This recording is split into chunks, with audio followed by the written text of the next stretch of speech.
नमः विष्णुपदाय कृष्णपृष्ठाय भूतले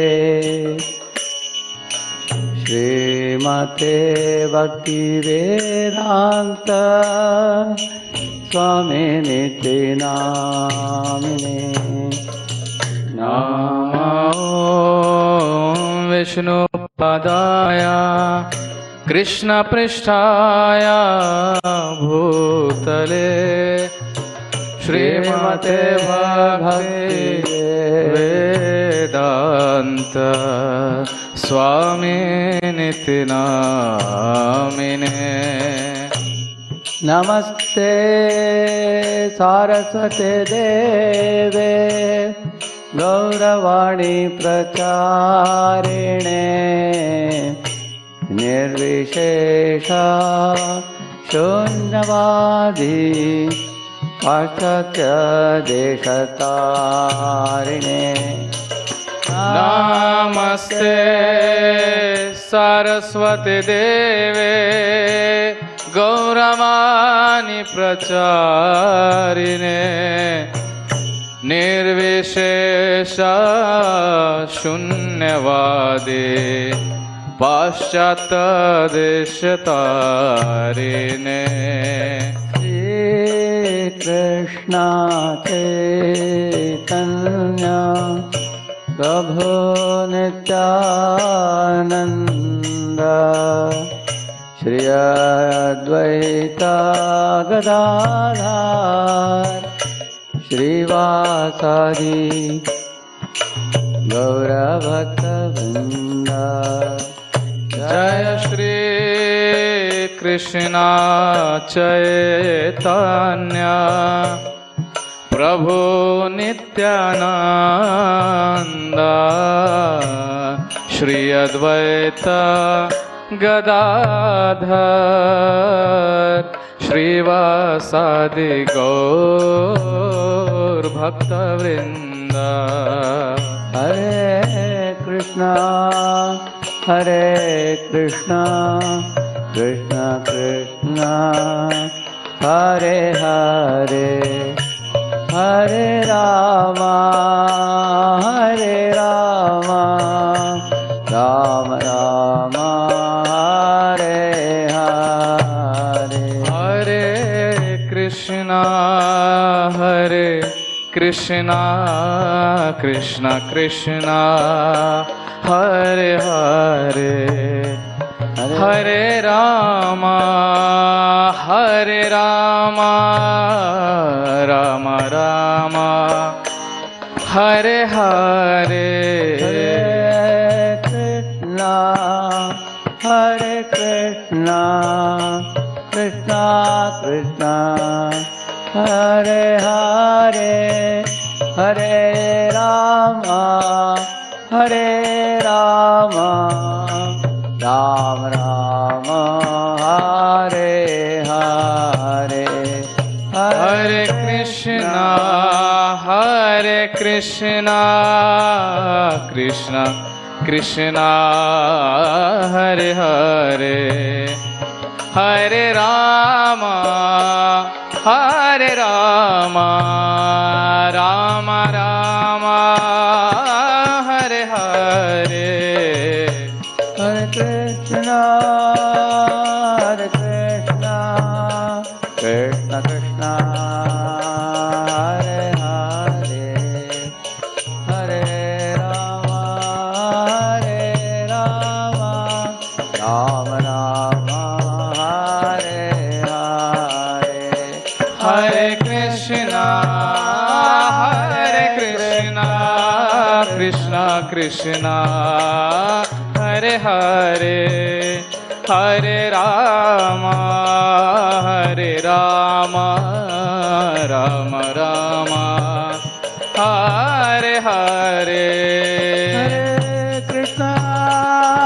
हरे कृष्णा कृष्ण कृष्ण हरे हरे हरे राम राम राम हरे हरे।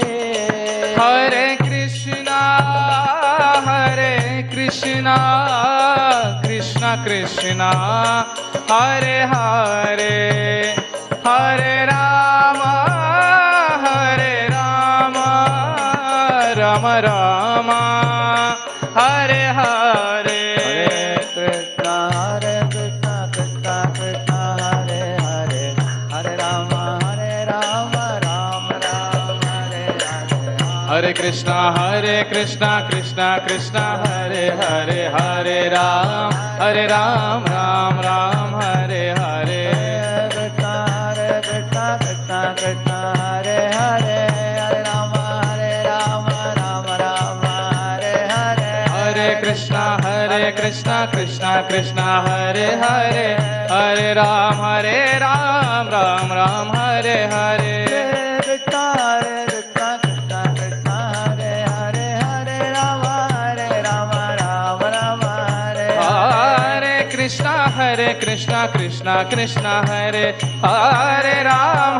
राम राम राम हरे हरे गोविंद जय गोपाल जय जय गोविंद जय जय गोपाल जय जय राधारमण हरि गोविंद जय जय राधा रमण हरि गोविंद जय जय हरे कृष्ण कृष्ण कृष्ण हरे हरे हरे राम राम राम हरे हरे हरे कृष्णा कृष्णा कृष्णा हरे हरे हरे राम राम राम हरे हरे हरे कृष्ण कृष्ण कृष्ण हरे हरे हरे राम राम राम हरे हरे हरे कृष्णा कृष्णा कृष्णा हरे हरे हरे राम राम राम हरे हरे हरे कृष्ण कृष्ण कृष्ण हरे हरे हरे राम राम राम हरे हरे हरे कृष्णा कृष्णा कृष्णा हरे हरे हरे राम राम राम हरे हरे कृष्ण बलराम जय वृंदावन धाम कृष्ण बलराम जय वृंदावन धाम जय राधे जय जय श्याम जय जय राधे जय जय श्याम निताय गौरंग जय निताय गौरंग निताय गौरंग जय निताय गौरंग हरि बोल निताय गौर हरि बोल निताय गौर हरि बोल हरि बोल हरि बोल निताय गौर हरि बोल जय जय प्रभुपाद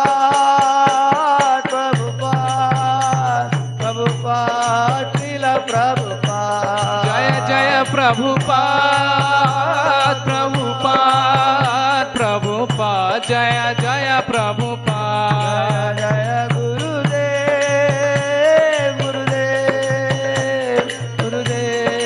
श्रील गुरुदेव जय जय गुरुदेव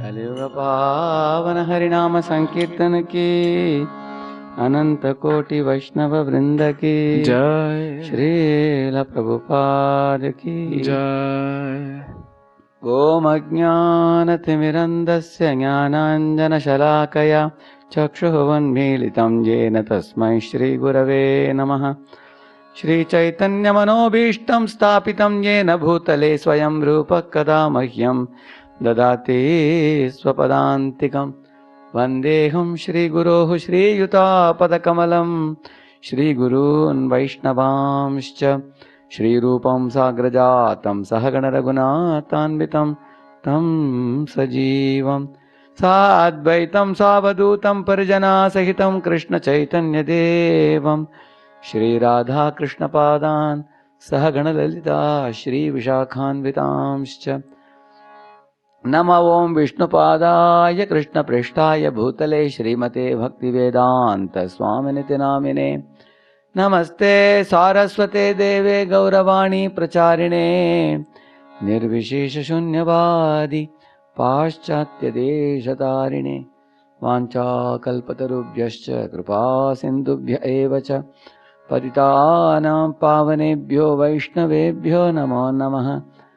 जय श्री कृष्ण चैतन्य प्रभु नित्यानंद, श्री अद्वैत गदाधर श्रीवासादि गौर भक्त वृंद। हरे कृष्ण कृष्ण कृष्ण हरे हरे, हरे Ram Ram Ram Hare Hare. Hare Krishna. Hare Krishna, welcome all of you for the session on the faith and doubt in the scriptures. I went through all the beautiful points that you all have written. Can you show this? Yeah. Yesterday, the previous session on faith and doubt in scriptures done by Chetan Charan Prabhu, and there are many more questions which we will cover today. Faith in the scriptures, you all had given many nice points. Many things you came to know by studying the scriptures, which were written millions of years ago.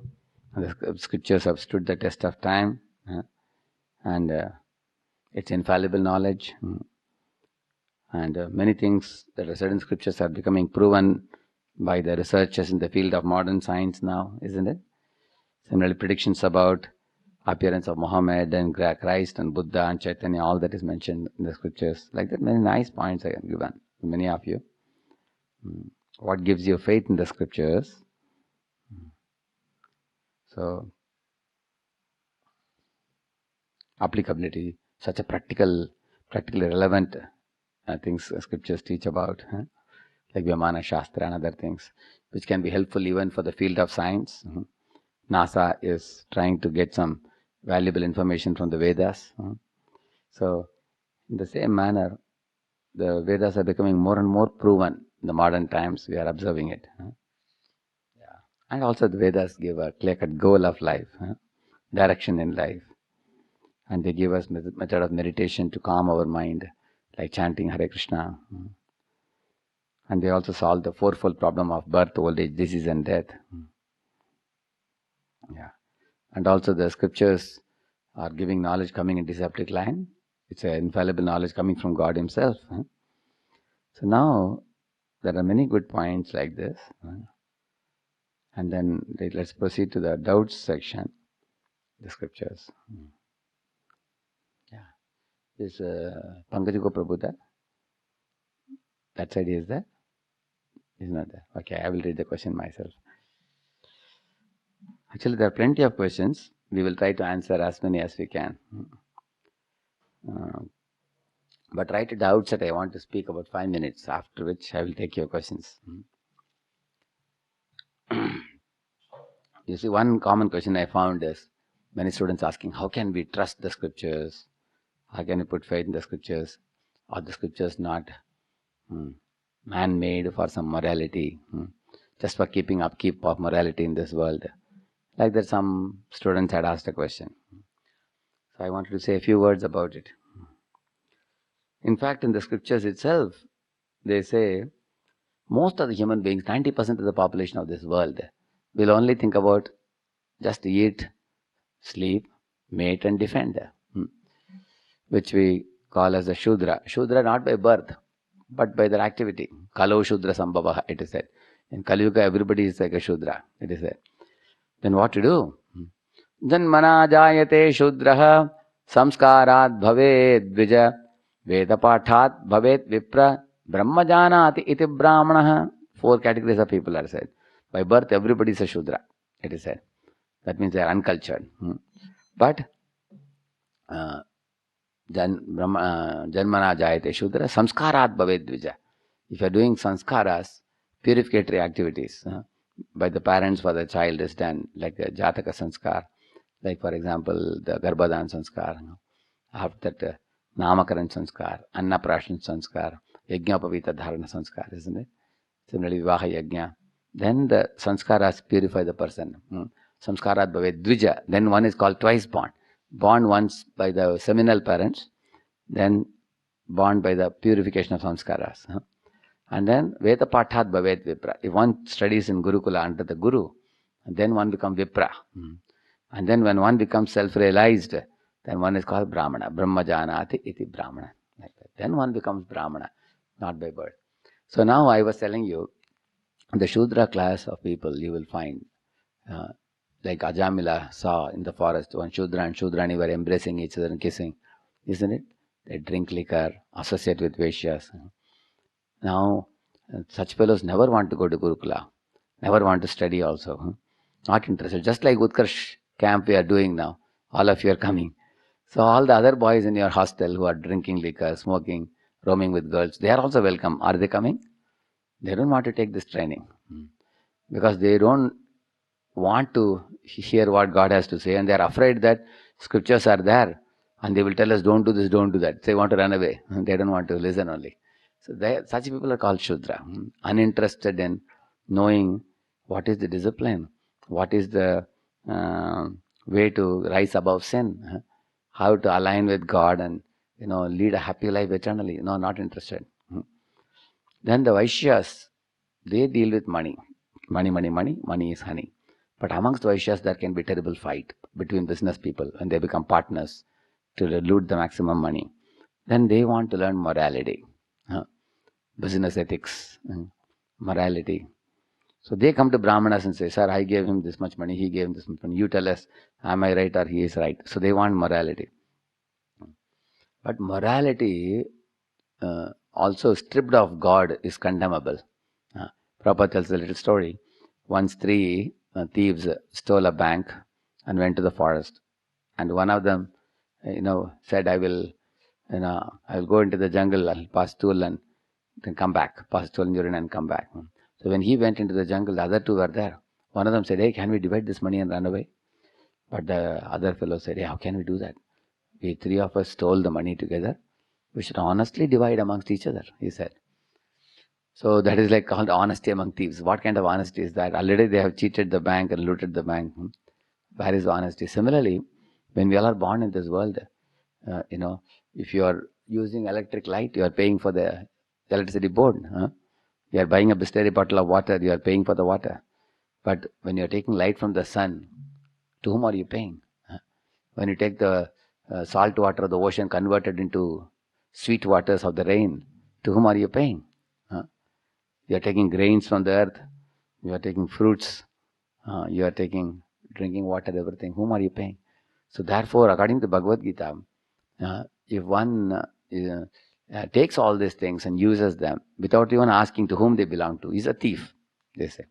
So morality stripped of God is no morality at all. In fact, the standard morality, if you want to know the gold standard of morality is that morality by which God is pleased. That is the ultimate morality. All the Brajavasis simply wanted to please Krishna. That is real morality.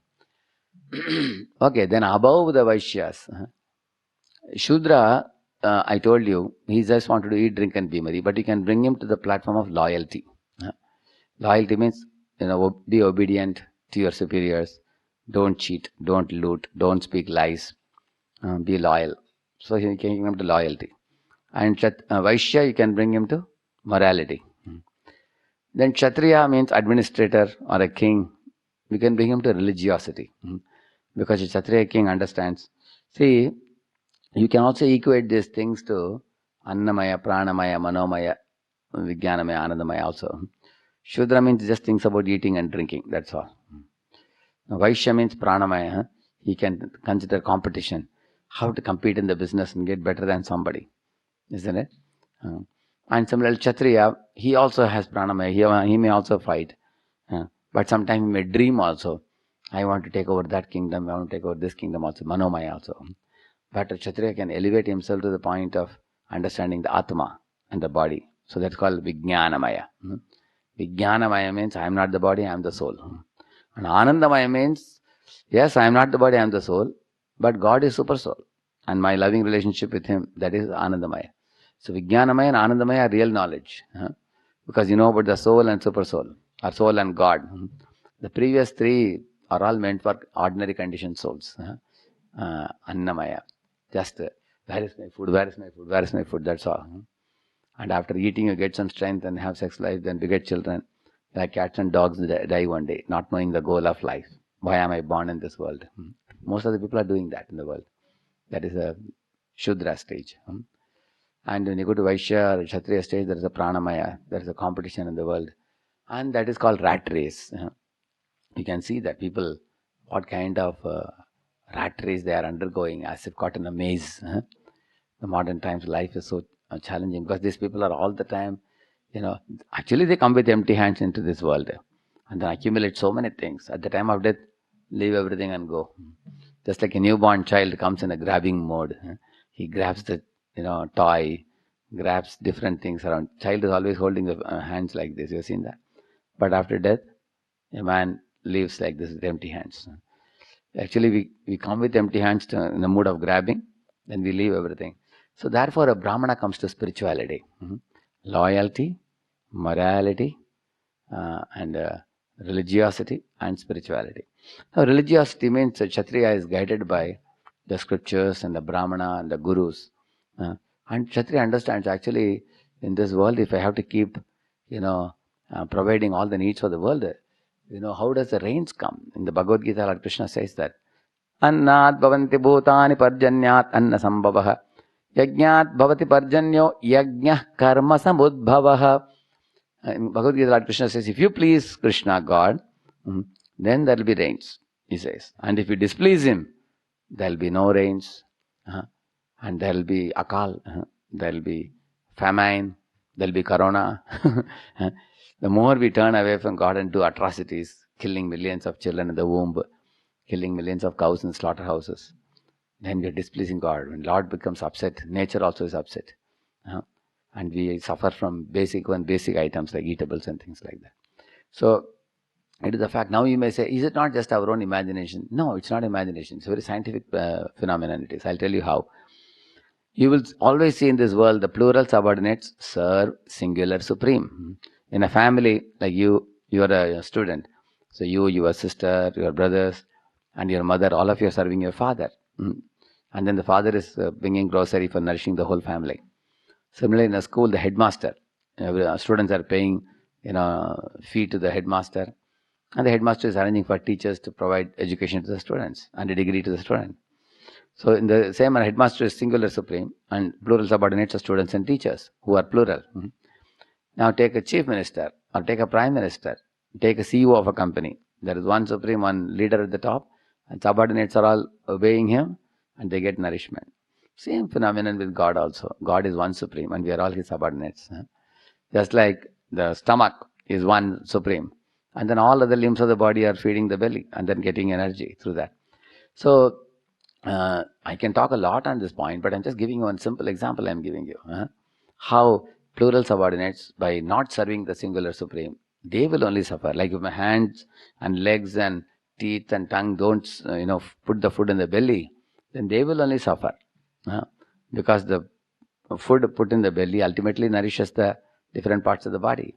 So we are all parts, God is the whole. So you serve the whole, the parts get nourished. Very simple. Yata taror moola nishechanena tripyanti tat skanda bhujopashakha pranopahara chayatendriyanam tataiva sarvarhanamachyutejya. That's a verse which gives these two examples I told you. Now why many people say that scriptures must be just man-made, not God-made. You see, it's just for keeping law and order. Because they actually want to turn away from God and go and enjoy independently. They want sense gratification. And therefore the mind comes up with various ideas. Oh, let us assume God doesn't exist. Let us assume the scriptures don't exist. Or let us just criticize the scripture that they are man-made. So in that way, what we can do away with scriptures. And we'll do what? Enjoy. Nonsense. That's what everybody wants to do in this world. So you decide what you wish to do in your life. Scripture is actually word of God. If you don't accept the word, we have the sword. The word means Shastra. Sword means Shastra. Both Shastra and Shastra come from the word Shas Dhatu in Sanskrit. And Shas means discipline or control. Somebody is a good boy, parents tell him, beta, play for a couple of hours, but come back and do your homework. And he's very obedient. He plays for some time and comes back and does the homework. But some boy doesn't listen to parents. Repeatedly keeps on playing 5-6 hours, he doesn't listen. Then they will take a stick and show him. That is actually sword. So he didn't hear the word, so he got the sword. What do we say in Hindi? Latonga booth. So you will see Guru and Maya, they both are always thinking how to send the jiva back to Godhead. Guru tells very sweetly. He gives lectures. He answers the questions. He will say, my dear child, please surrender to Krishna. Chant Hare Krishna. Take prasadam. Take darshan of the Lord in the temple. See all women as mothers. Don't hurt other living beings. So very sweetly he will tell you. And Maya Devi doesn't sweetly speak to you. She is like a policeman removing the belt and whipping the, thieves. No talking at that time. So we have the choice whether to be punished by Maya or to align with the Lord based on the Guru's teachings and the scripture's teachings. So Guru, Sadhu, Shastra, they are all matching. You will see that. So we should not try to close our eyes and say, no, I don't think scriptures are written by God. They are man-made. Actually, when you read the scriptures and the depth of the scriptures, you see, you understand, no ordinary man can give. In fact, there is a verse which says, Dharmam tu sakshat bhagavat pranitam na vai vidu rishayo napi deva na siddha mukya asura manushya kutonu vidya daracharana deha. It says that. It says, Dharmam tu sakshat bhagavat pranitam. The Shastra can only be given by God Himself. It says, na vai vidu rishayo na api deva. Rishis cannot give. Any Tom, Dick and Harry, even Rishis cannot write scriptures. It says that. Na api deva. Some devatas have not written. Na siddha mukya. Leader of the siddhas cannot write. Asura or manushya. Ordinary man or the asuras, no. Or vidyadharas, kinnaras. Nobody can write, it says. The scriptures are breathed out from the Supreme. Many, many places you will find this. Karma brahmodbhavam vidhi brahmakshara samudbhavam. It just comes from the Lord Himself. Lord gives it at the dawn of creation. Now, how do we have faith in this statement? Because when I see the scriptures, I find that scriptures are like a mother. They don't want to exploit anyone. They are actually speaking the pure truth millions of years ago. And that is all becoming true now. Like the scriptures said long ago that, the gobar and the cow dung and cow urine are very pure. People actually, put the gobar in all their home, Somebody educated man may look at it and laugh. Just look at these crazy people. They're bringing stool of a cow and putting it all over the house. That's what British people thought, what Indians are doing. But later on in 1940, 1950, one scientist found out that the cow dung has antiseptic properties. It's very good. And in fact, gobar and gomutra can cure diseases incurable by allopathy. You go to Mayapur, they have a list of 200 diseases, many of which are not curable by allopathy also. But gomutra has cured it. So in this way, you'll find Vedas said something long ago and that's becoming true now. Man is finding out now. It's not that it is true now. It was true always. But man was ignorant. He thought he knows better. But actually now he is coming to understand. So, in this way, don't think some man came forward to write morality. Yes, there are people like Chanakya Niti. He wrote for the Vaishyas. Chanakya Niti. There are many business ethics principles written in Chanakya Niti. But what is Chanakya saying in the beginning of his scripture? Do you know that? Before he wrote the book Chanakya Niti, first shloka he says, Pranamya shirasa Vishnum Trailokya Adhipatim Prabhum. He's saying, Nana Shastra Samuchayam. You know what he says? Pranamya shirasa Vishnu. I bow down my head to Lord Vishnu. Chanakya says this. Trailokya Adhipatim Prabhum. He is the master of the upper, middle and lower planetary systems. Totally 14 planetary systems. He is the master. I bow down to him. Why? Because he gave the Vedas, from which I have extracted some principles and put them together, called Chanakya Niti. It is not my own words, he says. I have taken it from Vishnu. He is recognizing it. He is giving the credit to Lord Vishnu. Just see. For example, one verse he says, Santosha trishu kartavyo sodare bhojane dane. One should be satisfied with three things.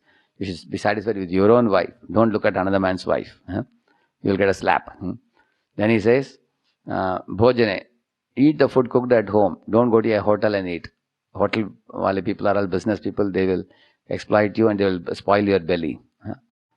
And dhane means whatever is in your pocket, spend only that much. Don't take loan, he says.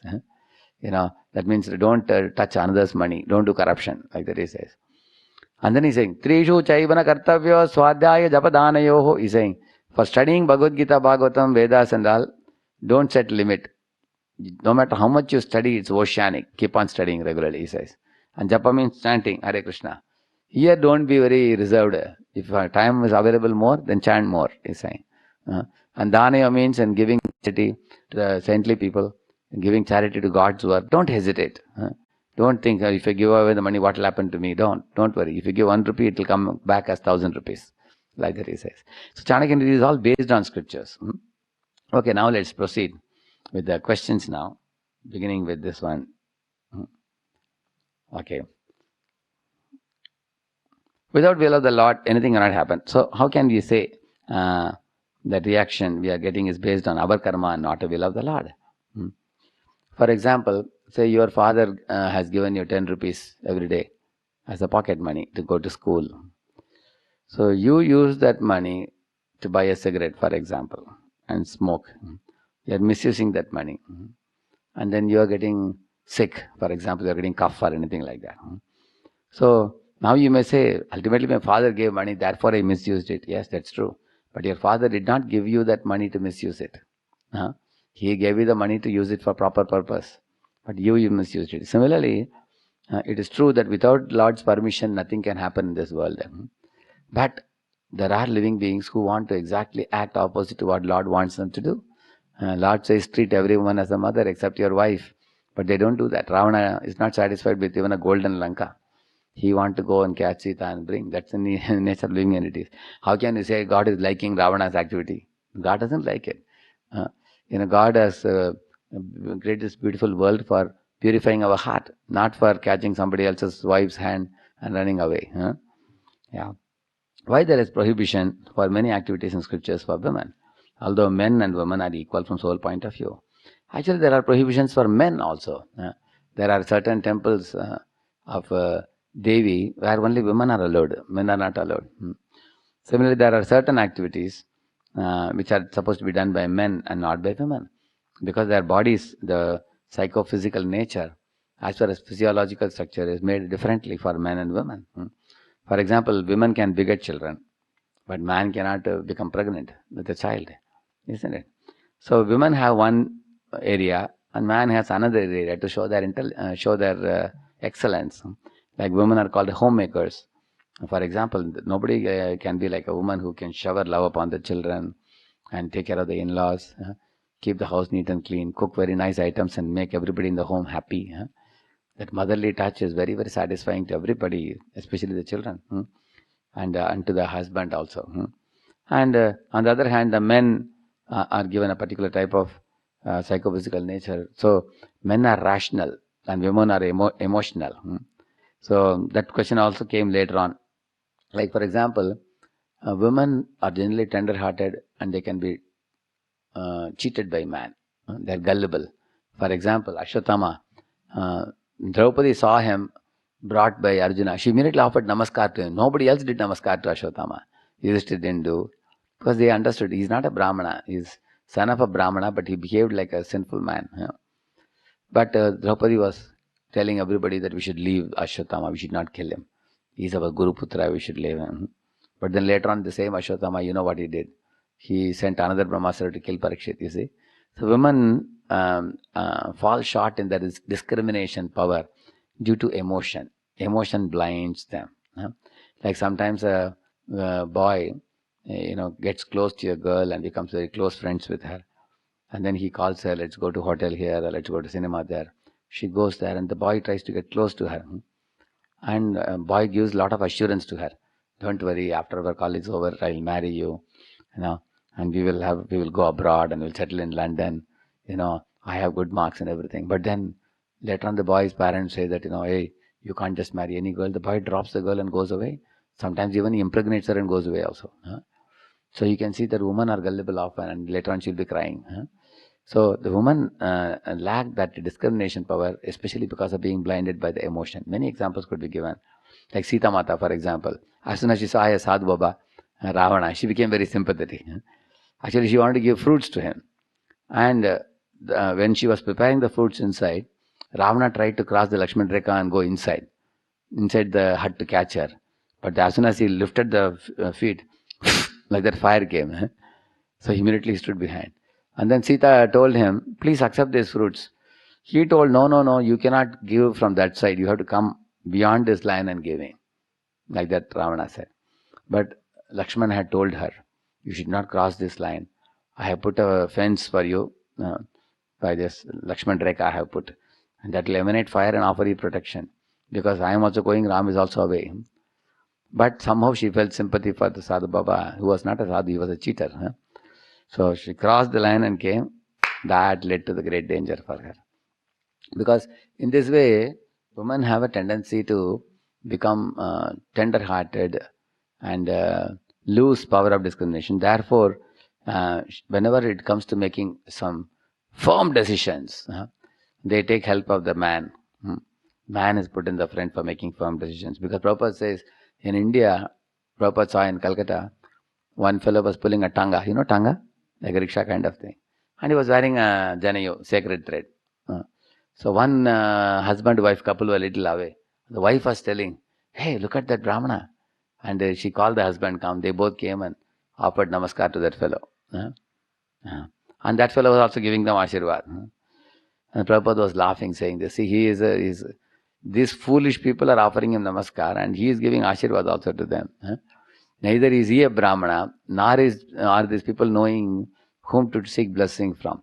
He is a Brahmana, but he is actually, if you see his practical activity, he is simply like a luggage pulling coolie. He is not actually acting like a Brahmana.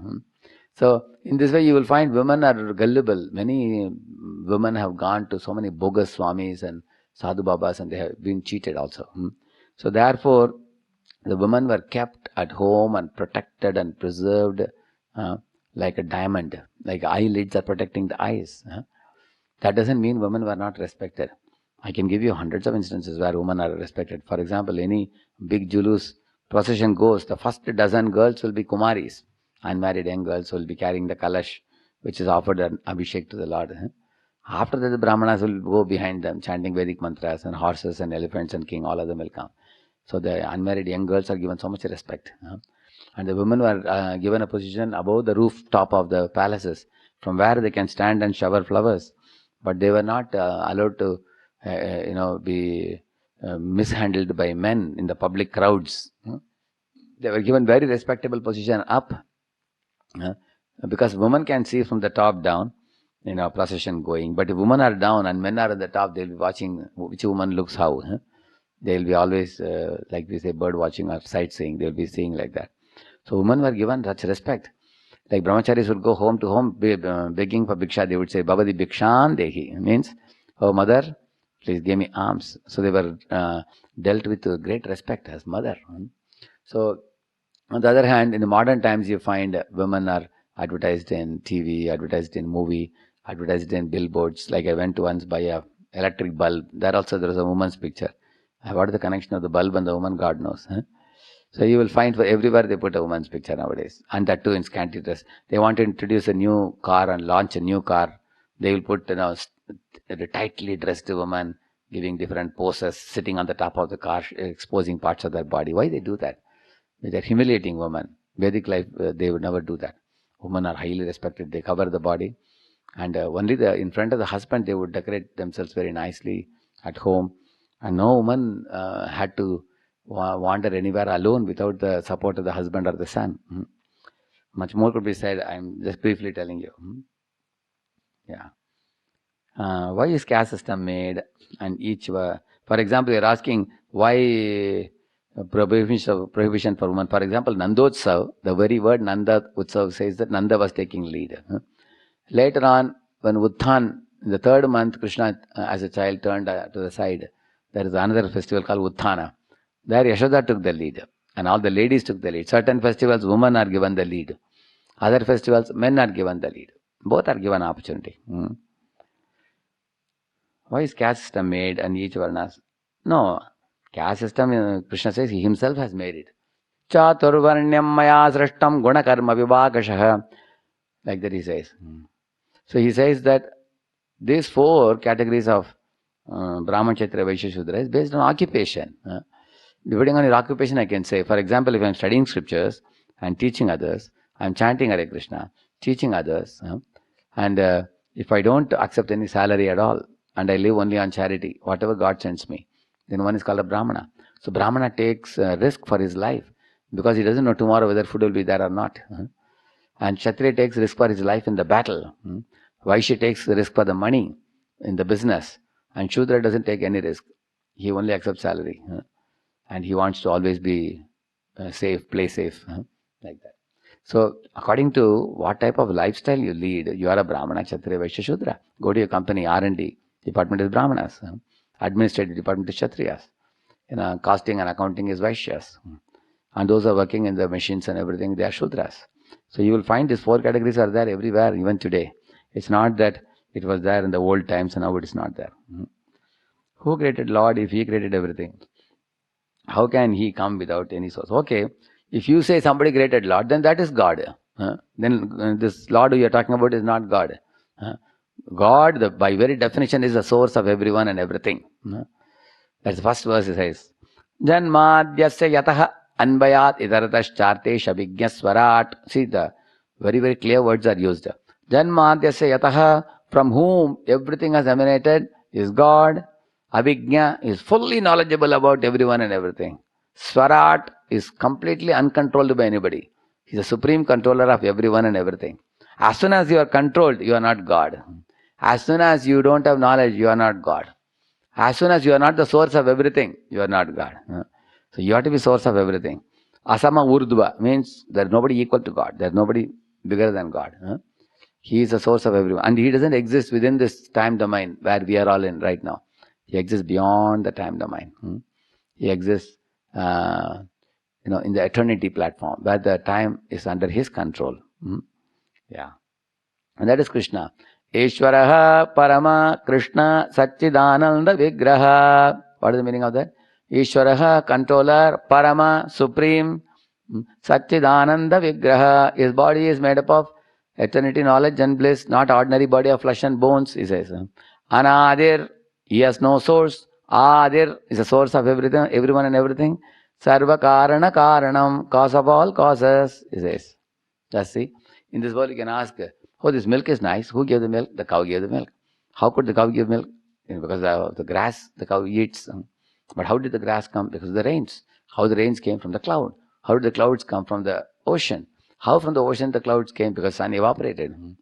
So then, sun evaporated. How did the sun come? Yachakshuresha savita sakalagrahanam raja samasta suramurti rashesha tejaha yasyajnaya brahmati samprita kala chakro govindamadi purusham tamaham bhajami. It says yasyajnaya. By the ajna of Govinda, the sun is moving, he is saying. So ultimately you will land up in Govinda only. Anything you keep on asking questions, where this comes, this comes, this comes, this comes. Ultimately you will come to Krishna. You will know that He is the ultimate and there is no cause for Him. He eternally exists. Okay, then how can we say in Kali Yuga only by chanting one will reach back to Godhead? We are not saying it. Scriptures are saying it. It says that Hare Krishna, Krishna Krishna, Hare Hare, Hare Rama, Rama Rama, Hare Hare. Iti Shodashakam Namnam Kali Kalmasha Nashanam Nato Paratarupaya Sarva Vedeshu Drishyate. Like that, the Kali Santaran Upanishad says that. It says that one will very easily go back to Godhead by chanting this particular Maha Mantra. It says that. And Lord Chaitanya is the Yuga Avatar. He gave the Yuga Dharma of chanting. And he told Tapan Mishra, who was actually from Bangladesh, who was very bewildered, confused. He was a jnani. And he could not arrive at the conclusion of what the truth is. Chaitanya Mahaprabhu taught him and gave him the Hare Krishna mantra and told him, you chant this, you will get clarity and you will become happy. And it happened exactly. So we follow the scriptures, which is the word of God. We don't speculate, instead of chanting, can we do something else? Can we go to Himalayas? Can we stand upside down? We don't do anything ourselves. We just do what the scriptures teach us to do.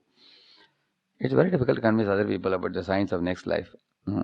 How can we present our points if we don't have anything like device lights? Oh, why is it so difficult? Right now, for example, your body was a small baby before, when you were 6 months old or 1 year old.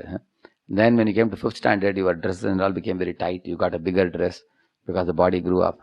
Now you are a youth in the college. Your body is even more grown up Now take your photo of this body where you are 5 feet or 5.5 feet tall, and look at your baby body. Is your body not changed? You can challenge your friends.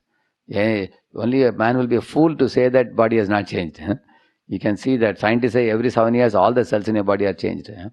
So body has changed from childhood to boyhood, boyhood to youth, and youth to old age. But the same Atma, unchanging Atma is present. The real you is present. Although the body is changing. Similarly, at the time of death, you leave one body and accept another body. Just like, for example, a boy leaves a tricycle and accepts a bicycle. Or leaves a bicycle and accepts a bike. Or leaves a bike and accepts a car. Vehicles are changing, but the person is same. Very simple. So Krishna gives the example of a dress. Like today you are wearing one dress. Tomorrow you will remove it and wear another dress. Like that the soul accepts different bodies. Why? Because it's a very scientific phenomenon. The mental existence, transforms into a tangible form as soon as there is an opportunity and desire. Like, the Atma, after leaving one body, is hovering with the mind around. Mind has many, many desires. Mind is like a microprocessor. It has got a lot of desires to implement, but it requires a body, gross body. Then as soon as there's a gross body, the Atma goes there, occupies it. Then gross body is the instrument by which you can give shape to your desires. It's like servo motors. In microprocessor, you write the program, and servo motors execute the plans written in the microprocessor. Same way, your mind has got the script of what you want to do, and the body is given to you, so you can execute it. Like Prabhupada saw in Hawaii beach, one boy was doing surfing, practically from morning 6 to afternoon 1 o'clock. Prabhupada looked at him and told devotees, look at this fellow playing in water all day. What is he doing? Devotee said, Prabhupada, he is surfing. Prabhupada said, is he suffering? No, Prabhupada, not suffering, he is surfing. Prabhupada said, you call it surfing, I call him suffering. And Prabhupada said, this fellow is preparing himself to become a fish, he said. And devotee asked, why, Prabhupada? He said, because he is all the time in water. Human body is not meant to be in the water. Which body is supposed to be in water? Shark or fish or dolphin. So next life he will become a fish, he said. So in this way, when one's mind is prepared, accordingly one gets next body. It is so scientific. Who can say it is not scientific? Lord is teaching through his behavior when he is coming to earth. So why is he stealing and also loving others' wife, especially Radharani, instead of thinking others' wife as mother? Oh, what do you think Radharani's husband, whom do you think Radharani's husband is? Read the Brahma Vaivarta Puran. I saw in one of the YouTube videos, they have quoted the verse also. The person who comes as Radharani's husband is non-different from Lord Vishnu. So then why, if Krishna is also Vishnu form only, and her husband is also Vishnu, then what is the need of Radharani marrying one Vishnu form who is coming as his name is Abhimanyu or somebody who looks exactly like Krishna he looks. His form also is very similar. Why so? Because the Shastra has explained, Krishna only expands his shadow as Abhimanyu.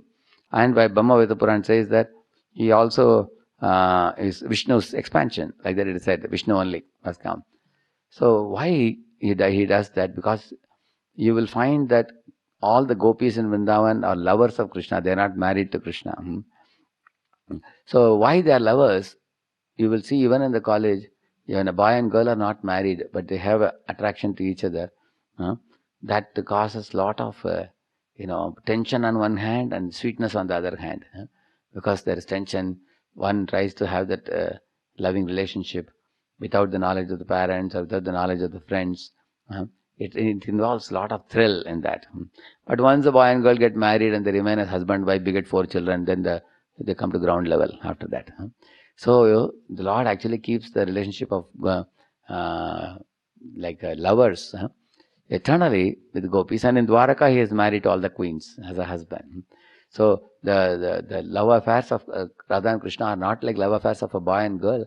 In this world, the kutta kutti, billa billi, share ni, more ni, and man and woman attraction. This is a perverted imitation of Lord's attraction to Radharani, because Radharani expands from Krishna only. Krishna's left side, Krishna himself expands as Radharani. So it's not that Radharani is different from Krishna. She has the resemblance of Krishna, it is said. She is expansion of Krishna. Radha Krishna yekata no duyi dehadari anyonya velasa kare aswadana kari. It said Radha and Krishna are one, but they are divided into two for the sake of Leela. So one is a feminine form, another one is a masculine form.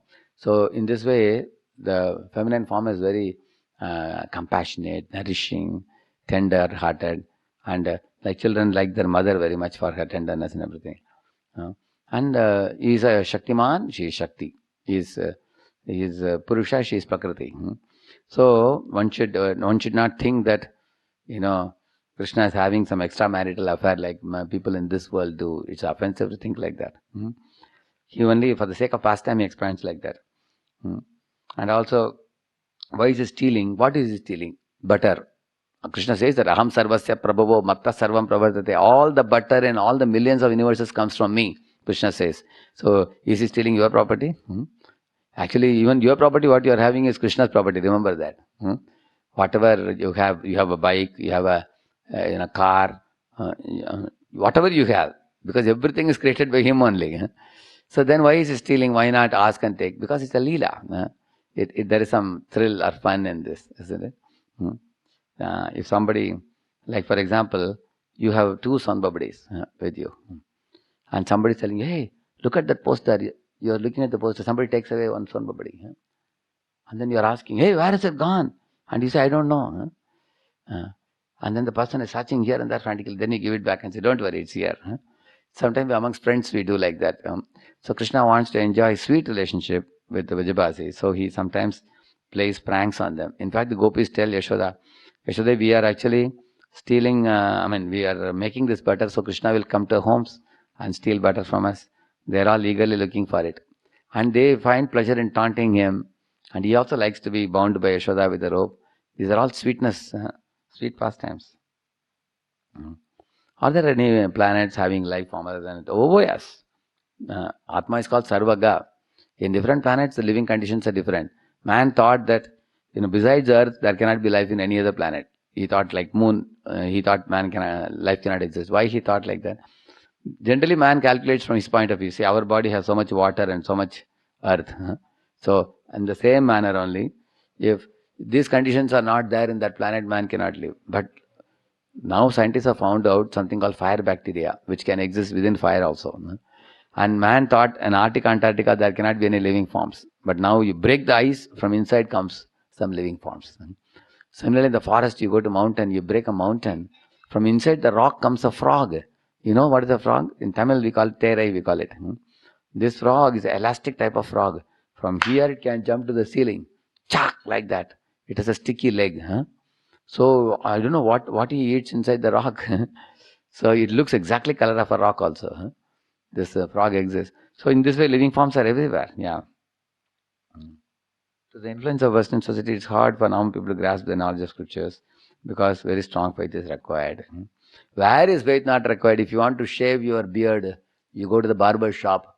He can slit your throat, but still you have faith that he will not kill you. You have faith there, isn't it? If you are entering into marriage, don't you have faith?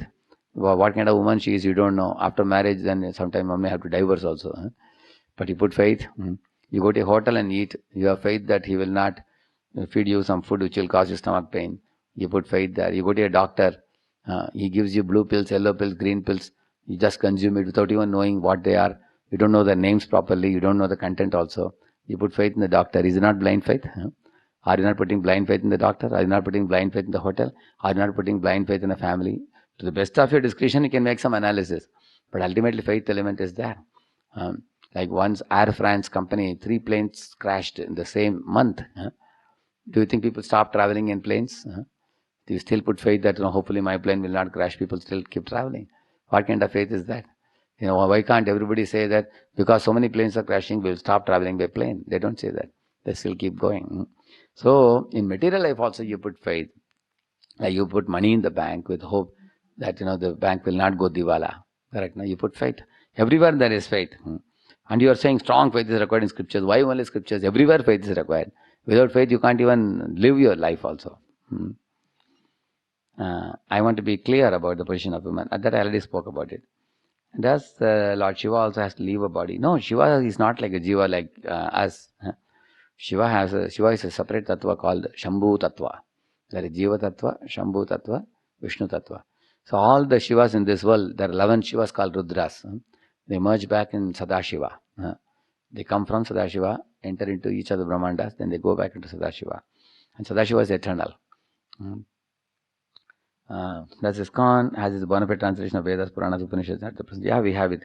Nowadays, many Purana Upanishads also have come. Zolan's Banu Maharaj has translated more than 80 books. All are available now. Yeah, many things in scriptures are written by some Acharya. That I already spoken that. Yeah. We are talking as Sanatana as Chambers Dictionary, other religions are like Pocket Dictionary. Different religions are totally contradictory to each other. Who said it's contradictory? I can tell you dozens of things which are similar in scripture. For example, in Bible there is Noah and the ark. The same pastime is there in Bhagavatam as Matsyavatara. Same pastime, which is there in Bible also. In Bible there is a story of Adam and Eve in the beginning, Genesis. In the Puranas also, one of the Puranas there is Havyavati, Manu and Shraddha. Havyavati is Eve. In Sanskrit it's called Havyavati. In English called Eve. And Manu. And one of the pralayas happens, then they are born. So it's coming in our Puranas also.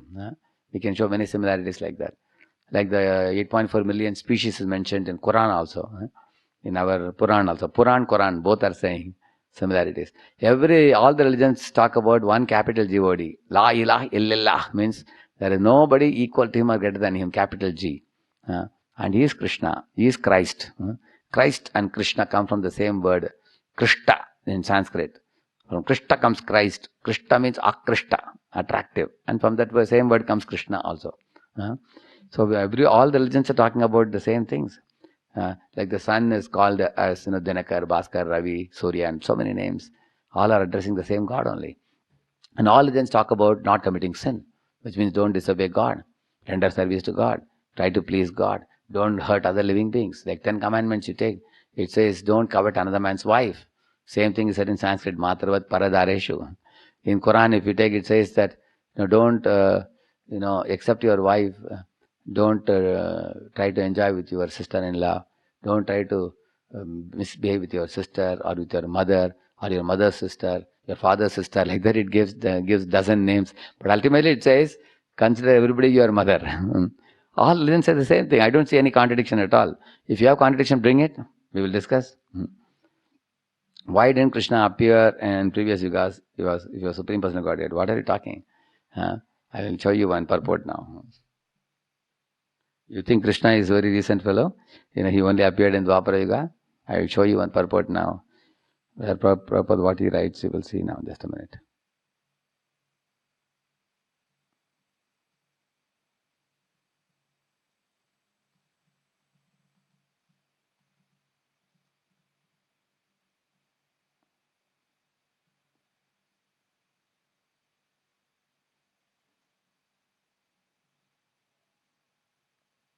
See here what Prabhupada is big enough or what?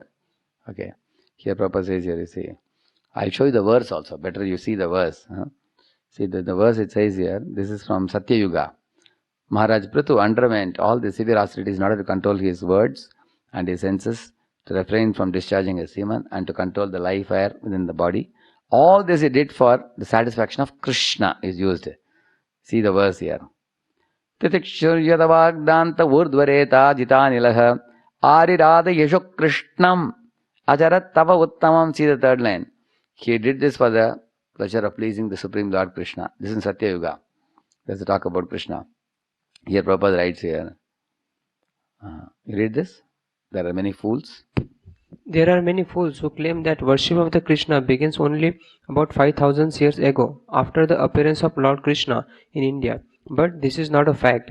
Prithu Maharaj worshipped Krishna millions of years ago, for Prithu happens to be the descendants of the family of the Maharaj Dhruva, who reigned for 36,000 years during the Satyuga age. Unless his total lifespan was 100,000 years, how could Dhruva Maharaj reign over the world for 36,000 years? The point is that Krishna worship exists. Krishna worship existed at the beginning of creation and has continued to exist throughout Satya Yuga, Treta Yuga, Dwapara Yuga. And now it is continuing in Kali Yuga. As stated in Bhagavad Gita, Krishna appears not only in this millennium of Brahma's life, but in every millennium. Every day of Brahma, Krishna appears in the 28th millennium of 8th Manu. Every Brahma's day he appears. Therefore, worship of Krishna is conducted in all millenniums. It is not that Krishna worship began only when Krishna appeared on this planet 5000 years ago. Even in Satya Yuga, there was Krishna worship. Another example I'll tell you. Savai mana Krishna padara vindajor vachamsi vaikuntha gunanu varnane. Like that it says about Ambarish Maharaj. Savai mana Krishna, there also Krishna is used. He is Satya Yuga king. But he was worshipping Krishna in a Krishna temple. Mukundalingalaya darshane drishau tadbhrityagatra sparshinga sangamam. Says Lingalaya. That time there was deity worship in Satya Yuga also. And there were deities of Krishna also. Even in Satya Yuga, in the temple established by Ambarish Maharaj. Yeah. Okay. And different planets has different species of life. Then why God has only one personal form, which is likely to human being? What do you think? Did God not come as Varahadeva? He did not come as Matsya, Kurma, Narsingha. In different forms also he came. Not only as Krishna, in the Krishna's form. In fact, it is said, Avatarehi Asankyeha, it is said. There are innumerable avatara forms, we know only some. But there are many forms in which Lord appears. These questions are answered in the beginning only. One question he is asking here. How can mind get distracted from Krishna in the spiritual world? Because Krishna is all attractive. Yeah, Krishna is all attractive. Prabhupada gives explanation for this question. He says that the free will of the jiva is always there, either to love Krishna or to turn away from him. Like for example, even now you all have experienced, sometimes you rebel against your father. Isn't it? You fight with your father or not? So that is called rebellion. So this rebellion is a sample of the original rebellion with which we have come to this world. Like you know the story of the prodigal son, no? Father and two sons. The younger son was misled by his friends and he took away the share of his property, went to a faraway place, and squandered all the wealth, and he became penniless beggar. He was working under a jamindar, taking care of 100 pigs, feeding them dirty, low quality wheat flour. Then one day he cried and then returned back to his village. And his father came in a bullock cart to pick him and take him home. And father embraced his son and accepted him as a son again. But the second son was surprised. How is it that my father is loving me, although I took the share of money and went away to faraway place? But father said, you are always my son. So this story teaches how the second son became rebellious. We also have turned away from Krishna. Although Krishna is all attractive, like you see ISKCON society. Such a beautiful ISKCON society. We have nice deities, nice prasadam, nice association, nice lectures, nice dancing kirtans. Everything is nice, but why people leave and go? Like we were doing Discover Yourself. Then after that we were doing Sankalp camp, Surati camp, Utkarsh camp. We are giving nice prasad, we are giving nice lectures. We are having nice association. We are teaching you how to be free from all bad habits. Everything is very fine. Why people leave and go? Because Maya, they have attraction. They want to turn away. So Krishna has, just like the government of India has got a jail. For those who are law abiders, you can live in the country. Law breakers, they go to the jail. Similarly, the jiva also, is tatastha, we call it. Tatastha means like a bank of river can be wet sometimes or dry sometimes. Similarly, we can be wetted by Maya. That means we may be pulled, we may be attracted to Maya, and Maya is also attractive, Krishna is also attractive, but Maya will attract you and give you punch on the nose, whereas Krishna will attract you and give you unlimited bliss. So we have chosen the wrong option. We have come here, but then now we are realizing we have to go back. So 5 reasons Prabhupada gives why we came. One of the reasons he gives that the jiva is very tiny, being very tiny like a spark of fire. If there is a big fire, you put a glass of water in the fire, fire will not extinguish. But a spark of fire, if it falls in the water, it will extinguish. Similarly, jiva being very tiny, like for example, if a coal falls away from the fire, pat, then there the coal becomes black. It cannot shine in red like the fire. Similarly, jiva is very tiny. He can actually be subjected to fall down, but Krishna can never fall down. For example, even if you take a bucket of water and throw it in the sun, nothing will happen to the sun. But one bucket, throw it in a spark of fire, it can be extinguished. That's one thing he says. Second thing he says, sometimes the jiva in the spiritual world develops a desire to create. Krishna says, you don't have to create anything. I have everything already. But he insists, I want to do some creation. You're doing so many wonderful things. I also want to do. Then Krishna sends him to the world to become Brahmaji. And he creates the universe. Creates so many species. And then when he's satisfied that I created something, then he goes back to spiritual world. But he becomes proud of his own creation.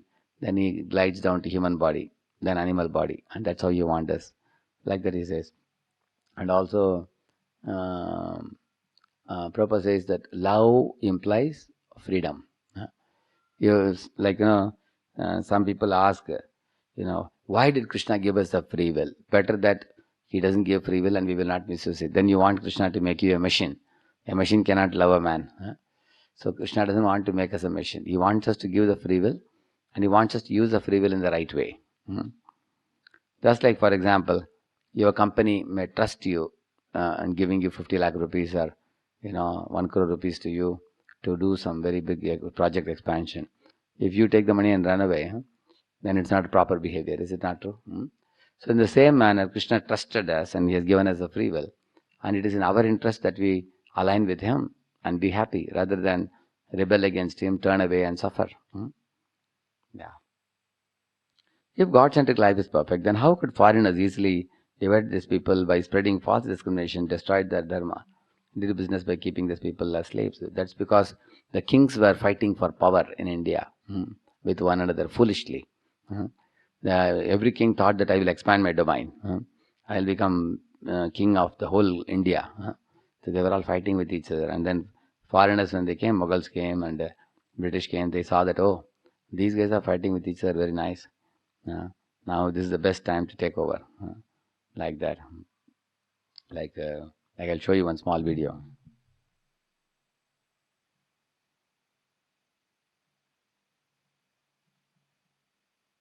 I can show it. Sound is coming? You can see already. You can see already. They're in the fight. That's coming. We see a fight, maybe. See, these two deers are fighting. Like this, the kings are fighting with each other. Foolishly. Because they didn't align with God. They became arrogant, they became proud. I will expand my domain and be king of the whole country. So you see, foreigners came like that. See here. That's all. It's over. It's over. They attacked one by one and took over the country eventually. It's over. It's over. It's over. So, therefore, we should, like we find in Kauravas, foolishly, you find Karna and Bhishma Pitama had a tussle. Karna said, when Bhishma is out, I'll be in. Otherwise, he's the commander-in-chief, and if we win, then the credit will be given to Bhishma, not me. So he was arguing with Duryodhana like that. Duryodhana said to Karna, please, both of you fight together against the Pandavas. They didn't agree. Similarly, Shalya and Karna also had a problem. You see? Yeah. Bhishma and Shakuni had a problem also. So they were all having internal quarrels like that. Therefore they became weak. On the other hand, the Pandavas were all united by Krishna. So, you will find one more question here. He is saying major fights were throughout the history are due to different religion. Who said that? You think only by religious fights are there? Actually, people who are motivated by some vested interests, they use everything. For example, they use science to make bombs to drop in the neighborhood country just to satisfy their fastidious false ego. Like America, Vietnam War had no good reason at all. It is all based on, false ego. Similarly, our Hitler or Stalin killing so many people is simply due to their own false ego. There was no reason at all. He speculated that the Jews can cause him trouble, so he wanted to wipe out the Jews from the planet. So you find that it's racism, but it's similarly the fight between blacks and whites. That has nothing to do with God or religion. Simply racism. It's a skin. Actually, if the whites and blacks knew that they are not the body, they are the spirit soul, they will embrace each other. Like his honest Bhakti Tirtha Swami. And you find his friends, other friends, they don't see anything. Somebody may be from a black background, somebody may be from a white background.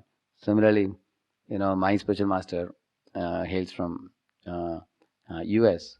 He is from Jewish background. His honest Satyanandan Maharaj hails from Germany. So one time my spiritual master and Sajjananda Maharaj was giving lecture together. So they were saying, you see, my Guru Maharaj was saying, see, his forefathers killed my forefathers.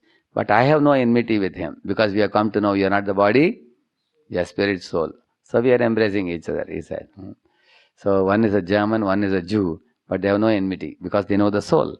So the knowledge of the soul and God unites you. It doesn't divide you. On the contrary, I am observing that, if a boy becomes a doctorate in India, or a postdoctorate, if you're a very intelligent boy from a premier institute, reputed institute, he'll be asked by the, government to prepare some weapons. Is it not true? To drop against in the enemy's country. And the same thing, the enemy country will produce a doctorate or a postdoctorate to produce weapons to drop in this country. You find that even after postdoctorate education, killing each other happens, even after one becomes very advanced in knowledge of science and technology and everything. You see that. On the other hand, religion unites people, truly speaking. So therefore, I am not a Christian, I am not a Muslim, I am not a Hindu, I don't belong to any religious denomination. If you ask me who I am servant of God. That's all. Spirit, soul. When I see Muslims, when I am distributing Bhagavad Gita, when I see Muslims in the train, I see them together and I will tell them, La ilaha illallah. I'll tell them. So, and I'll tell them, study your Quran very nicely. Everybody should study the scripture and become pure as God's laws are teaching us. And there will be no quarrel at all. Whenever I see a Christian or a Muslim faithfully practicing their own religion, I feel very great happiness. Like Srila Prabhupada told, see in madrasas, small boys are going, even before going to school, they are trained very nicely in their own scripture. In Hindus, where is the training? Prabhupada was asking. In India, there is no proper training. He was telling. So, actually, we can see wherever there is a person very sincerely practicing God consciousness, eventually they will become peace lovers and sympathetic. And those who are fighting, religion is not involved in that. You can see, for example, Aurangzeb, killed his brothers and put his father in the prison. So he was a ruthless fellow. And then if he did some atrocity with the Hindus in India, that is not because of religion. He himself is ruthless. There are people like that. You can see like that. People, and he is not the only fellow. Even in India also there have been kings in the past who wanted to overtake the post or something. So they would kill their brothers or something like that. You find that crazy it is. So ultimately, human beings with their evil intentions may misuse science, may misuse religion, may misuse money, may misuse power, may misuse position. So you can't attribute it to the religion.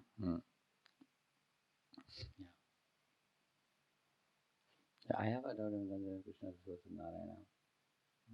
He's saying it is only from Brahma Samhita where we know Krishna to be the source of Narayana. Who said it's only from Brahma Samhita? I can quote many other things. Many other examples. In Srimad Bhagavatam, for example, all the Vishnu Tattvas are coming from Krishna's body. When he expanded as the covered boys in the Brahma Vimohan Leela, don't you see that? All the Vishnus enter into Krishna's body. But you never hear any one instance also in any Purana where one Vishnu is standing and many Krishnas are coming out of him. Have you ever heard? You never hear. But if one Krishna is there, many Vishnus are coming from him and entering into him. Another example, in the Vishwarupa Darshanam, 11th chapter of Bhagavad Gita, from Krishna's body came Vishwarupa Darshanam, millions of heads and hands, correct? And then after that he showed 400 form of Vishnu. Then both those Vishwarupa form, Vishnu form entered into Krishna's body. What does it mean? That means Krishna is the source of both Vishwarupa and Vishnu's form. We can quote many examples like this. And then he's saying Rama and Sampradaya, they accept Rama as a source. Okay, anybody can say anything. I would go back to the authentic scriptures. Actually, you will observe that in Sri Vaishnavas, many are worshippers of Narayana in Vaikuntha. But you will be amazed to know in Sri Vaishnavas, if you see Nammalvar, if you see Andal, they are all staunch lovers of Krishna. Like Andal, she is an ancestor to even Ramanuja also. She is singing Adi Madai Kanna, she is singing. Chittanjarigale Chendunne Chevithu Pottamadigelai Potelo Rembavai Matredum Kamangal Maitelo Rembavai Etekum Yeye Peravekkum Mundanod Tomeyami Umakeyamachevam. So she is telling Krishna that, life after life I will become your devotee. Adi Madai Kanna means, oh, Krishna, whose form is very similar to the rain cloud, fresh rain cloud, she is saying. So she's talking about Yashoda Krishna relationship. Andal herself in Sri Sampradaya, she thought of herself like a gopi. She's actually a queen of Dwaraka, descends in this world as Andal. And she's writing this famous poem called Tirupavai. She's calling all the other gopis, come, let's go to, Yamuna and do the Katyayani Vrata and attain Krishna as our husband. So you will see that even Sri Vaishnavas, there are many worshippers of, Krishna. I will show you one in just a minute. YouTube is he's speaking in Tamil, but you will understand it mostly. Say this. அதனாலே எல்லாரும் பகவானுடைய நாமத்தை உச்சாரணம் பண்ண வேண்டியது. நான் சொல்றேன், அது எல்லாரும் சொல்லுங்க. ஹரே ராம ஹரே ராமா ராம ராம ஹரே ஹரே ஹரே கிருஷ்ண ஹரே கிருஷ்ண कृष्ण कृष्ण हरे हरे हरे राम राम राम हरे हरे हरे कृष्ण कृष्ण कृष्ण हरे हरे हरे राम राम राम हरे हरे हरे कृष्ण कृष्ण कृष्ण हरे हरे இந்த நாமத்துக்கு ரொம்ப மகிமை சாஸ்திரத்துல சொன்னது. பாபங்கள் பண்றோம், அந்த பாபங்கள் எல்லாம் இந்த நாமத்தை நாம் சொன்னோமானால் அது நீங்கும். அந்த பாபங்கள் எல்லாம் நீங்கிறதுக்கு வேறு எந்த வழியும் நமக்கு கிடையாது. இந்த நாமோச்சாரம் ஒன்றுதான் வழி. அதனால் இந்த நாமத்தை உச்சாரணம் பண்ணினால் நம்ம பாபங்களும் நீங்கும், நமக்கு நல்லதும் ஆகும். எல்லாத்துக்கும் இதுதான் மூலம். எல்லோரும் இந்த உண்மையை தெரிந்து கொண்டு தினந்தோறும் உங்க வாழ்க்கையில ஒரு 10 நிமிஷம் பகவான் எதிர்க்க உட்கார்ந்து கொண்டு இந்த நாமத்தை சொல்லி பகவான பிரார்த்தனை பண்ணுங்கோ. உங்களுக்கு எல்லா விதமான க்ஷேமம் உண்டாகட்டும் என்று உங்களுக்கு ஆசீர்வாதம் பண்றேன். நம ஹர நம Parvati பதயே.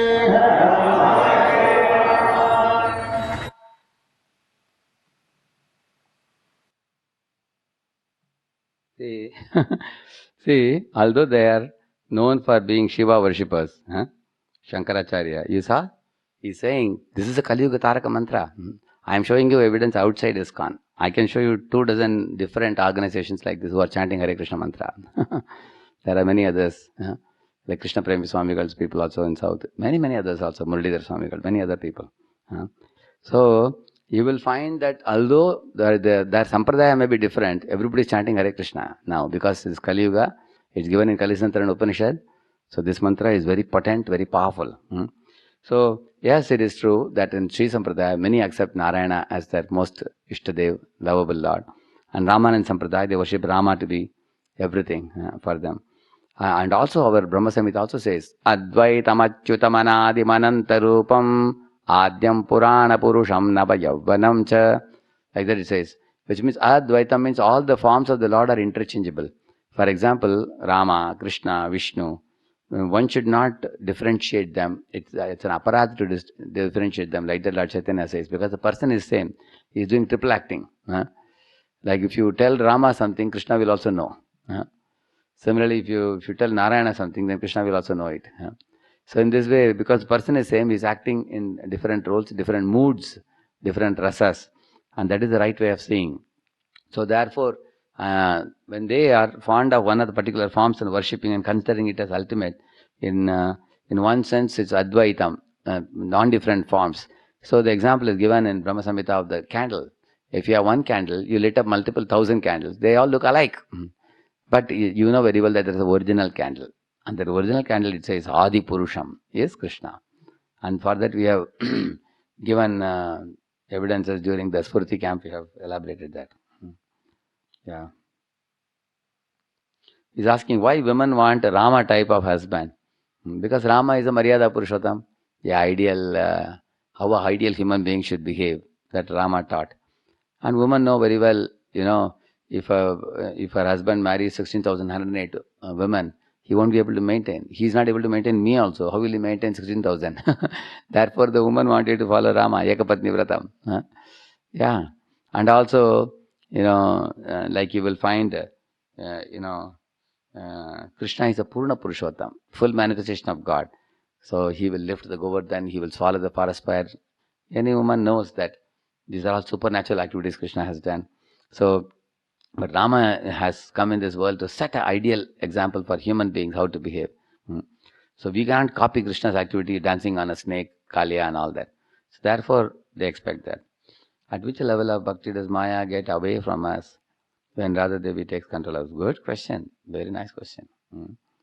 You come to 16 rounds and 4 regs for a few years.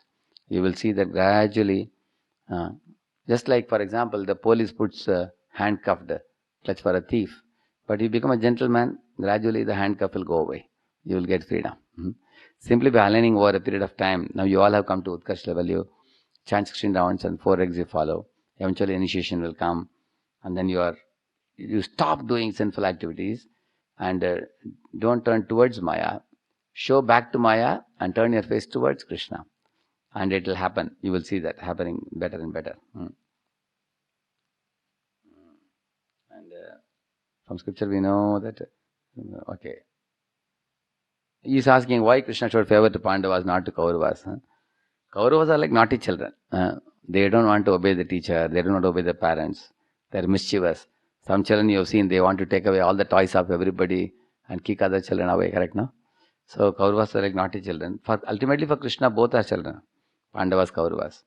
Like a daughter gives an injection to one man and he gives a cough syrup to another, which is very sweet. So similarly, Krishna gives injection to Kauravas to bring them to sanity. Okay, how to develop better faith in spiritual world? It's nice to listen to the pastimes. It's hard to believe in it. Actually, I have devoted one full session on why do we put faith in spiritual world. Actually, when there are 5, 6 different explanations I gave why we put faith in spiritual world. I would request you to go back to that. Yeah. One more question is asking is how do we realize the soul? Because we may be theoretically knowing it, yes. And there are 5 levels of awakening. Pratyaksha, Para-aksha, and Pratyaksha, Paroksha, Aparoksha, Adokshaja, Aprakrita. So I'll tell you briefly about each of them little I'll tell you. Pratyaksha means when you look at a devotee, you see his conviction, you see his good qualities, you see his sincerity, then you are attracted. Then you start coming to the classes and everything. That's Pratyaksha. Para-aksha means you hear from the devotee and you develop a firm faith. Oh, this devotee is very realized devotee and he has practiced for many years. So you accept whatever you heard from the Shastra, from the devotee. That's Para-aksha. Para-aksha means from others' eyes, you're saying. Then Aparoksha means what? You yourself start seeing those truths. Like initially you hear that in Krishna consciousness, many truths you hear. Gradually a time will come when you start seeing the reality yourself. Yes. People in the name of sense gratification, they are all suffering, smoking and drinking and taking to drugs. This is not happiness. Real happiness is in Krishna consciousness. You will start seeing it, Aparoksha. And then Adokshaja. Adokshaja means you start seeing how the karma is acting on people, how the gunas are acting, how the kala is acting, how the Lord is, conducting the material world. Adokshaja, you gradually go beyond the range of the mundane senses.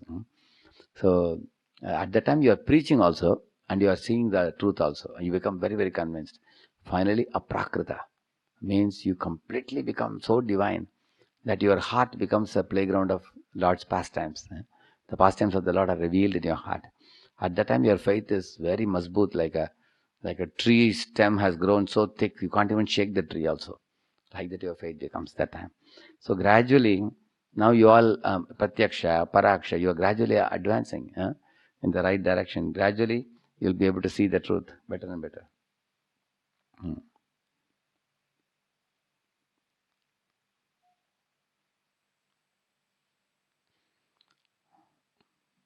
Okay, there are fights between various religions. So they are all fanatics. We don't care about them. Actually, when Srila Prabhupada went to America, he told the Christians, if you want to follow Bible, you follow Bible. Become a better Christian, he said. Become a better Muslim. If that's what you want to follow. Prabhupada never said, I have come here to convert you or anything like that.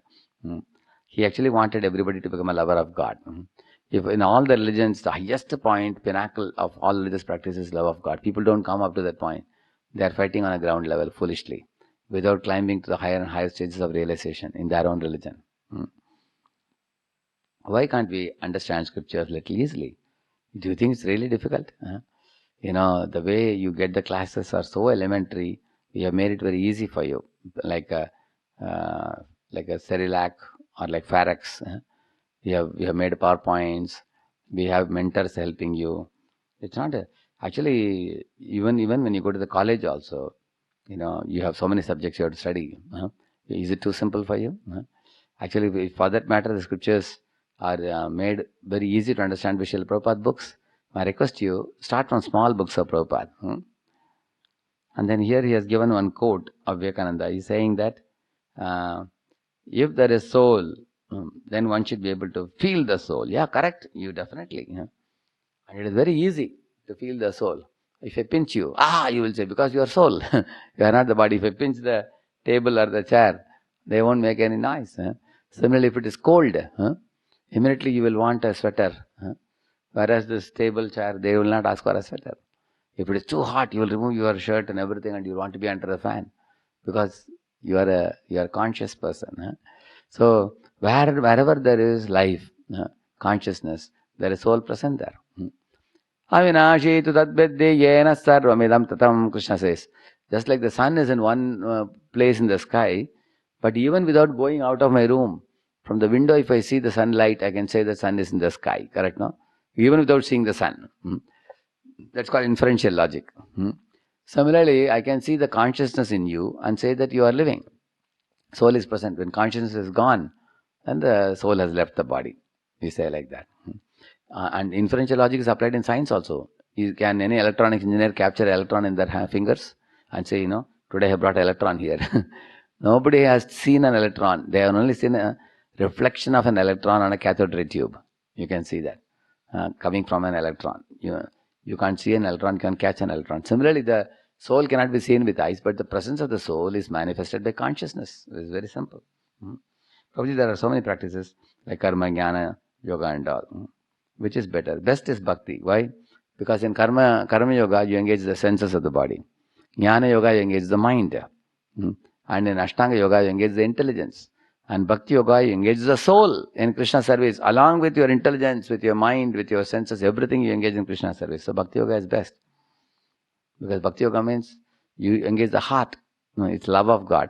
Whereas other paths are using senses or mind or intelligence. We use everything in God's service.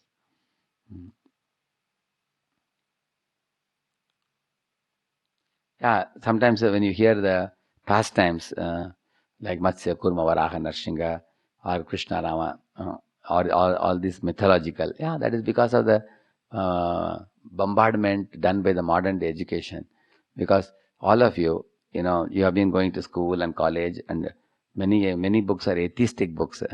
They want to turn you away from God so that you will slog hard and make more money and become an atheist, because you never studied. Now you are studying about all these things. So in the beginning, it will appear like mythology for you.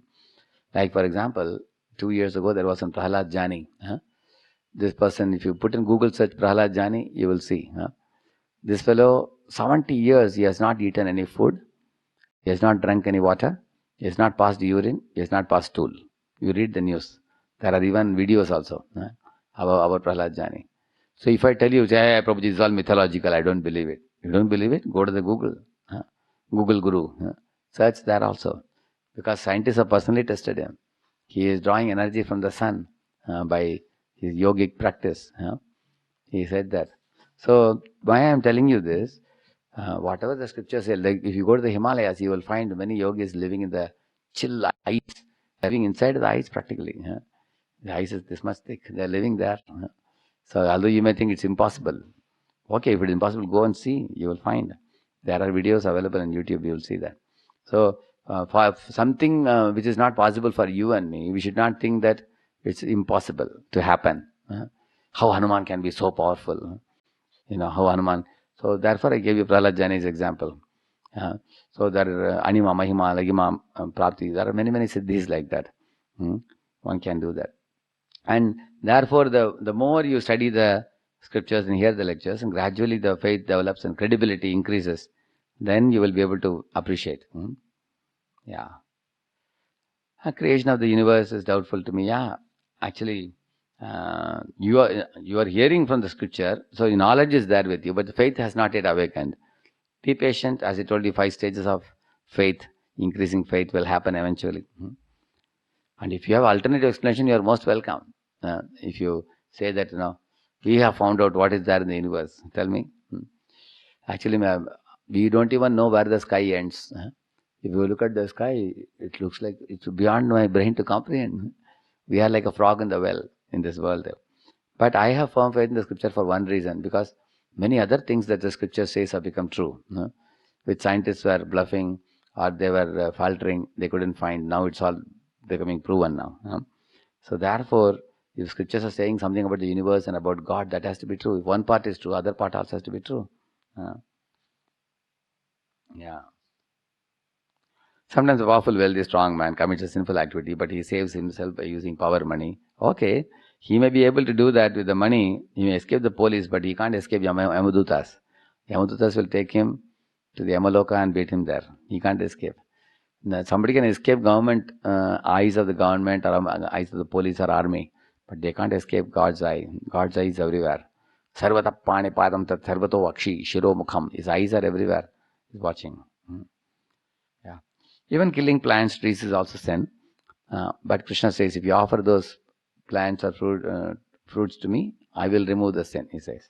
Then immediately boys ask, can I also offer to Krishna, anda or mutton or something? No. Krishna only says, patram pushpam phalam toyam. He doesn't say andam mamsam, he doesn't say that. So you can't offer it. I have finished all the questions. Amazing. I completed all of them. So many questions. So, thank you for your very nice, brilliant questions. You gave very nice points on faith also. I really liked it. You all have developed a tremendous faith. At the same time, you have some doubts and they will be clear. Chanchanapur did a very beautiful session with all of you yesterday. Gave very nice explanations. And he has a beautiful website where he has put more than 5,000 questions and answers in podcast form. If you go there and click any question you have, you click it, you will get the answers. So, and I have been doing this faith and doubt sessions for the last so many years, because Arjuna tells Krishna that the doubt are like demons. And Krishna, you are called Madhusudan, you are killer of the Madhu demon. Please clear my doubts also. Arjuna asked one question to Krishna, like you all had your doubts, Arjuna had his doubt also. He asked, aparam bhavato janma param janma vivasvatah katametat vijaniyam tvamadau proktavaniti. He asked Krishna, you are telling that you gave this knowledge of Bhagavad Gita to Vivaswan, who is the presiding deity of the sun, millions of years ago. You and I are now contemporary people. Million years ago, how could you have given the knowledge? Can you help me to understand? Katametat vijaniyam. How am I to understand it, Krishna? And then Krishna is giving answer. Shri Bhagavan Vacha Bahuni me vyatitani janmani tavacharjuna Tanyaham Veda Sarvani Natvam Vetta Parantapa. Is telling Arjuna, you and I have come in this world several times. We came as Nara Narayan Rishi. I was Narayan and you were Nara. And we both came. Like that we have come several times, many incarnations. But you cannot remember all of them. But I can remember all. Why? Because you are a Jivatma and I am Paramatma. I am Supreme Lord. I can remember all of them, he said. So in this way, Lord never gets any doubts. Lord never forgets anything. He is all-knowing, but we are all not all-knowing. Therefore, we have to hear from Him who is all-knowing. So, thank you all for your attention. Can I do a few minutes Kirtan? Where is the Mridanga? 5 minutes Kirtan I'll do. You can play this. we'll conclude with a beautiful kirtan, and then again I will be meeting all of you next Saturday, Sunday also. Other faith and doubt sessions will be done next weekend. So if you keep singing the Maha Mantra regularly, all your doubts will become cleared over a period of time, because Lord in your heart will be pleased with you and will cleanse the heart of all the doubts and establish a very firm faith. Hare Krishna, Hare Krishna, Krishna Krishna, Hare Hare, Hare Rama, Hare Rama, Rama Rama, Hare Hare, Hare Hare Krishna,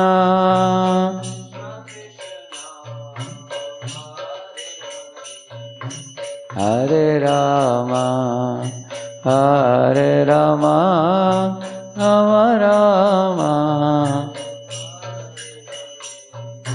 Hare Krishna, Hare Krishna, Krishna Krishna, Hare Hare, Hare Rama, Hare Rama, Rama Rama, Hare Hare.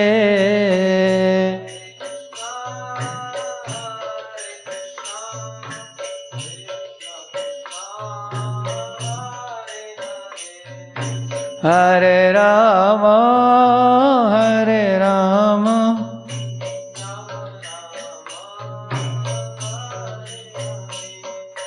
Hare Krishna, Hare Krishna, Krishna Krishna, Hare Hare, Hare Rama, Hare Rama, Rama Rama, Hare Hare,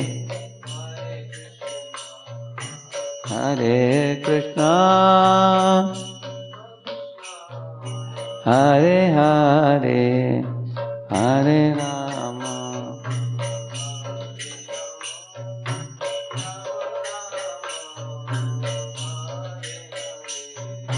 Hare Krishna, Hare Krishna, Krishna Krishna, Hare Hare, Hare Rama, Hare Rama, Rama Rama, Hare Hare.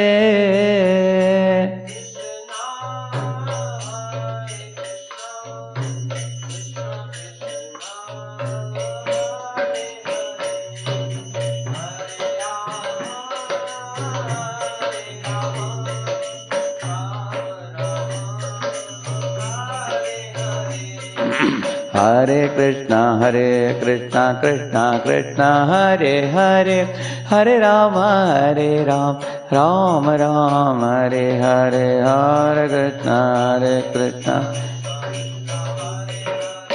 Hare Rama, Hare Krishna, Krishna Krishna, Hare Hare, Hare Rama, Rama Rama, Hare Hare.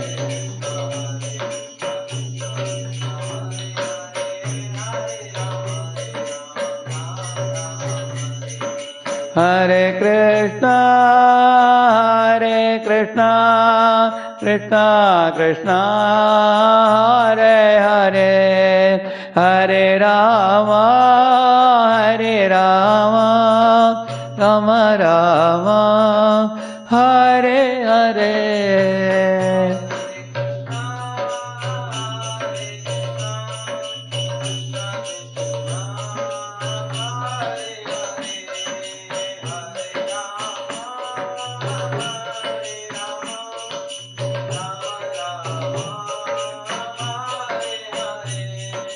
Jaya Jaya Radhe, Jaya Jaya Shyam, Jaya Jaya Shri Vrindavan Dham. Jaya Jaya Radhe, Jaya Jaya Shyam, Jaya Jaya Shri Vrindavan. Nitai Gauranga Jaya Nitai Gauranga Nitai Gauranga Jaya Nitai Gauranga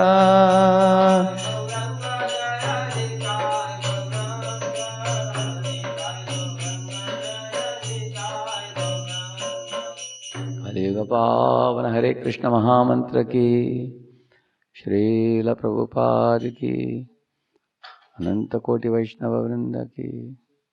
Thank you very much.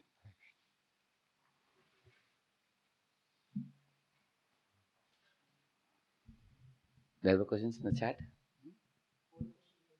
Tell me. One question in the chat. Read it loudly.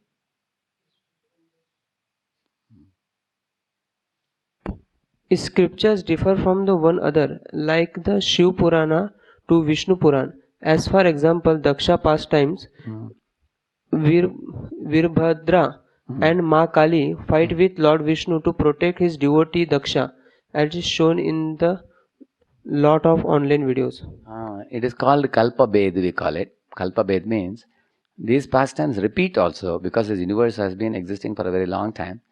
In different kalpas they happen. Like in one kalpa, the Varaha Deva is Neela Varaha. Another time he comes as Shweta Varaha. In one time the Varaha Deva comes in a bluish form. Another time he comes in a white form. In the same manner, when Krishna also comes in various Brahma's days, sometimes he drives away the Kaliya, Naga, out of the Vrindavan. Another time when Krishna comes, he doesn't drive away. He tells Kaliya that now that you have become a good boy, you remain in Vrindavan only. So every day me and covered boys can go for a joy ride with you. He keeps Kaliya. Like that there are variations in the pastime. Not a problem because these pastimes have happened in different kalpas like that. Maybe in one kalpa, the one Leela is explained, another kalpa is also explained. So they appear to be slightly different. And another reason is, some Puranas give you some information, they don't give you total information. The other Purana may give another detail. One example I'll tell you.